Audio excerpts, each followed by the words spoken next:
Hey, it's Mimi from Hey Mimi Girl Edition, and in this video I'm going to test out these SensatioNail Nail Shields. It removes gel faster than soaking in acetone, and it protects against nail damage.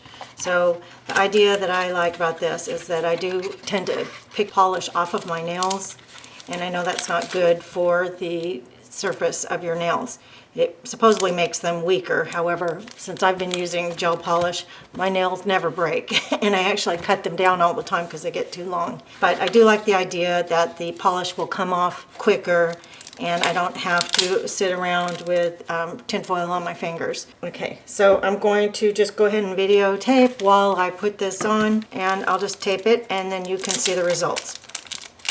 So let's see, it comes with 8 strips in here. It says 88 gel nails, so there must be 10 on each of these. 10, 11, so 11 on each strip. I think I will start at my pinky, apply on the nail starting at the cuticle. Does it say preparation? Thoroughly wash and dry your hands before application. Before removing, okay, so it doesn't say anything about the alcohol wipe, but I've already wiped my nails down with alcohol.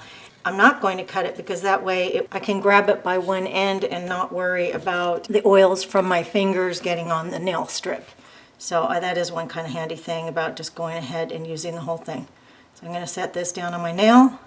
I'm going to smooth it out. It says to get rid of all the air bubbles. So what is it saying? Apply on the nail starting at the cuticle, pressing down on the center of the nail. Press down on both sides of the nail white, smoothing out air bubbles. That's fairly easy. This smoothing out step is extremely important. It says this is important in bold letters.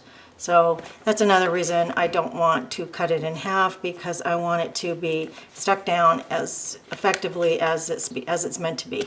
Smooth out any remaining. Okay, so we're just going to take this.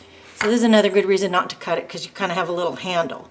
So it's a stretch. They say to use this to get off the excess.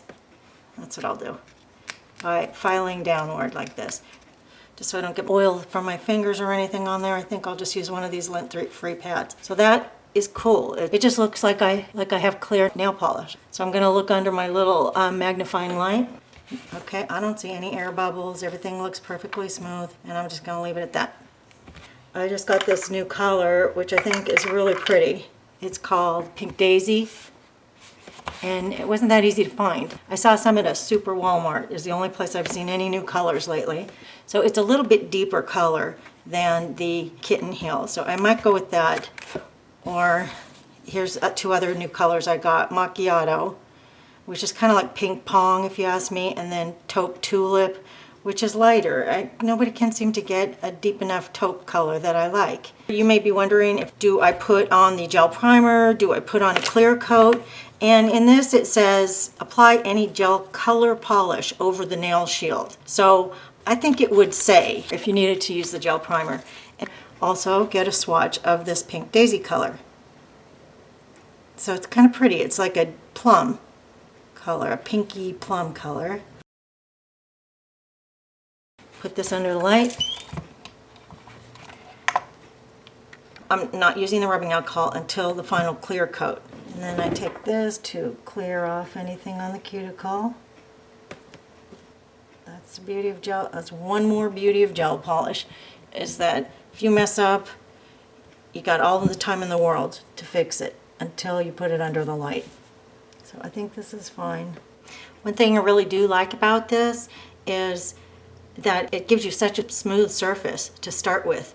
One of the reasons I don't like to use the Sally Hansen base coat is because it's kind of a gritty surface and it's really hard to get it smooth. I like using the SensatioNail primer and base coat, and then either Sally Hansen or SensatioNail colors, and then either one of the top coats. One thing I really like about just doing this one nail so far is that you start out with a super smooth surface. You're not dealing with any kind of little bumps or anything. Look how nice and smooth that is. So I'm happy with that. I do make it a point to go around the edge, especially with the clear coat.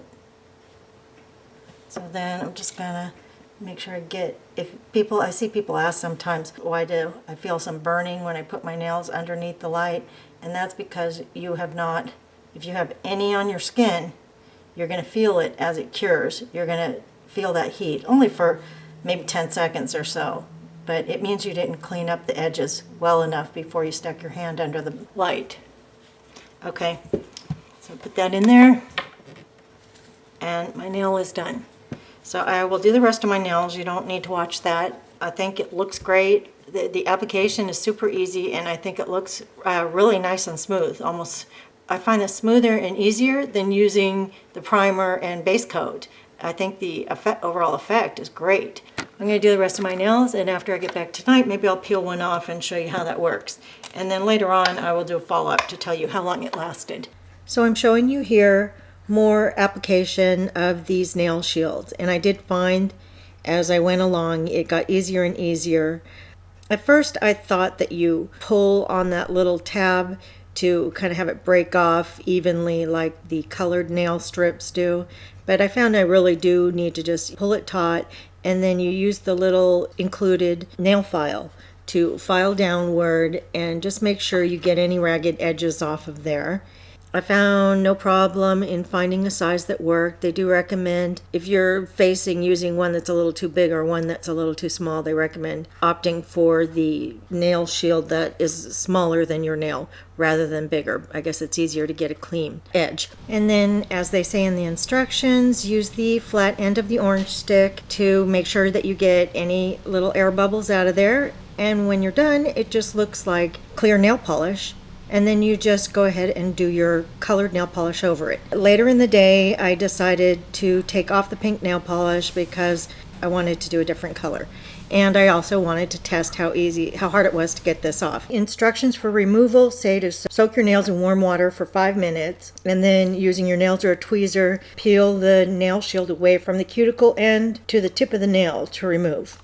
And I found that to be pretty easy to do. When I first soaked it, it was a little more difficult than I expected to get off. It felt exactly like when I was peeling off nail polish, that maybe I was doing some damage to the top layer. But the flip side of that is I only had this on for maybe 6 hours, and I'm sure if you have it on for several days, the adhesive is not going to be as tough, and it will be easier to get it off. So I soaked it in hot water a little bit longer, and then as you can see, it peeled right off. And I think it will be gentler and easier to get off than what you're seeing here if you have worn it for several days and taken showers and washed dishes and stuff. I have several other videos about gel color swatches and gel color application and comparison between Sally Hansen and SensatioNail. So be sure and check out my other gel polish videos. Thanks for watching.